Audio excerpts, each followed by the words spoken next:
Pastor Michael, we've been in a season on all things related to spiritual realm. So today's question is, why aren't more non-Christians possessed by demons if they are under Satan's rule? Yeah, that's a tremendous question. So the Bible teaches that if you're not a Christian, you are living under the domain of darkness, under the prince of the power of the air. You're kind of in Satan's jurisdiction. And when you trust in Christ, you're transferred out of that into the kingdom of Jesus, the text says, of his beloved son.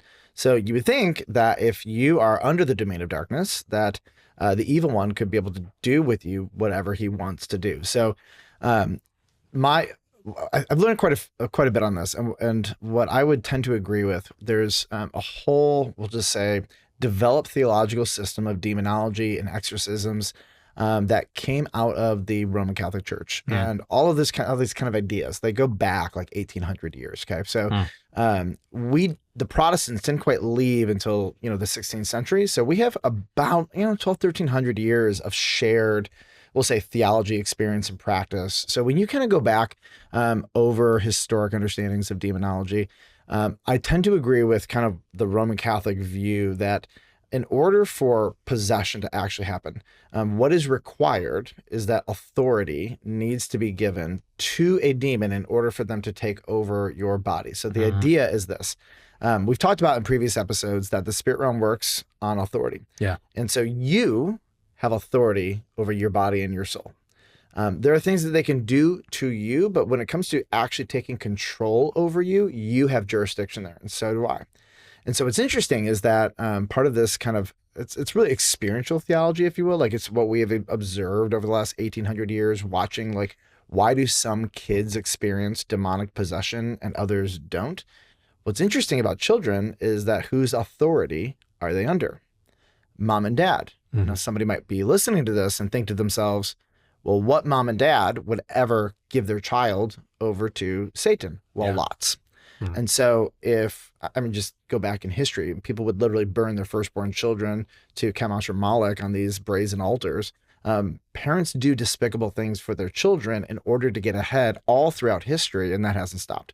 So it's striking is that when some of these circumstances with kids happen, you dig deeper into it, and what you find is that they have often been offered as a sacrifice to demonic entities. So the idea here is that, well, why aren't more non-Christians possessed? Because most non-Christians are not having an interaction with a demonic entity where they are willingly giving them permission to enter into their soul and to take possession of their body. Okay. Yeah. So, which is sort of a relief, because if you're like, if you're not a Christian, or if you are a Christian and somehow you have this anxiety, like, what if I go to bed and it possesses me? It seems that in the spiritual realm, not only are the major weapons authority, like whoever has greater authority, like has control over lower authority spiritual entities, but it also seems that authority is the mechanism by which possession happens. So what some people don't quite understand is, like, for example, if you start doing some heavy drugs, sometimes people under the influence of different drugs invite demons into their bodies. And so because they're not in control anymore. Well, because they're not in control. But here's the deal. It would seem that if you're going to choose to put yourself under the influence and you do dumb things, you are still responsible for the dumb things you do under the influence, So there seems to be this thing where drugs reduce people's, I'll just say, wisdom, their ability, their self-control, their restraint, their inhibitions, all that. So they do things in a state of drug stupor or alcohol stupor that they maybe wouldn't do otherwise. And so at the end of the day, I would tell somebody who's concerned about it, don't invite demonic entities into your body. You have authority, whether you're a Christian or non-Christian, over yourself, right? And if you're a mom and dad, this is super important. I want you to remember you have authority over your children. And there's this notion, my kids are 18, I have no authority over them. Not true. I don't know that I could make a biblical case for when a parental authority ends.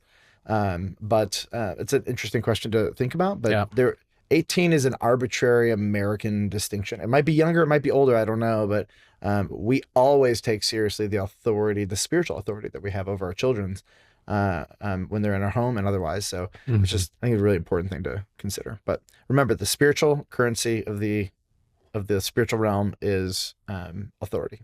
Yeah. So if you have authority over you, it's really important. Yeah. Yeah. Don't give it away.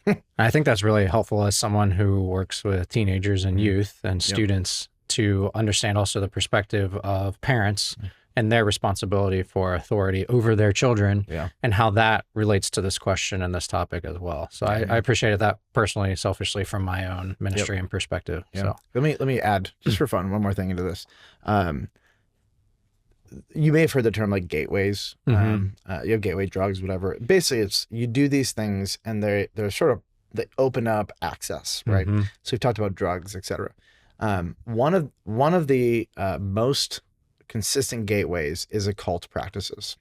So typically there are some degrees of occult practices that when you open the gate, right, they're gateway practices, essentially that you are agreeing to participation. I can't see the spirit realm, and the scriptures are super clear about what to avoid, no doubt. And they're super clear not to engage with demonic entities. Got it. They're super clear that you have authority and over your body and over them if you're in Christ, and you got it.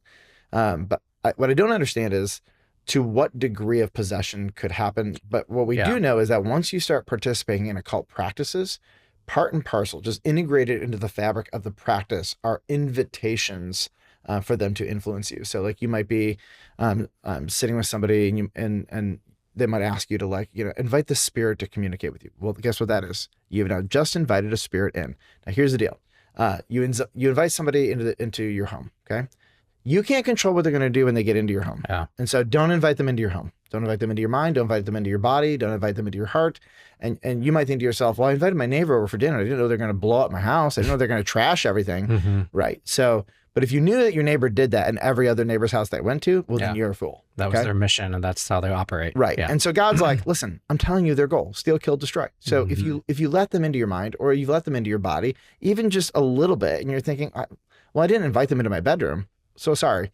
Once they get in, right, like, silly person, you know what they're going to do. Yeah. So don't even let them get in a little bit. And this is how some of the occult practices allow people in, as they let them in the front door, and then they wreak havoc over the whole house. And so we just say, we don't engage with demonic things. We don't engage with occult things. We don't open the gate just a little bit. We don't do any of it. Yep. Yeah.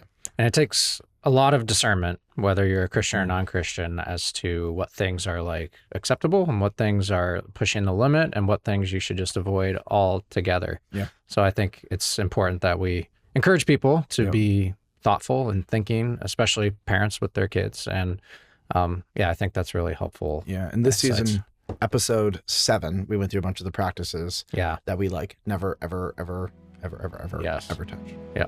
Yeah. Thank you for the training for that, Pastor Michael. My joy.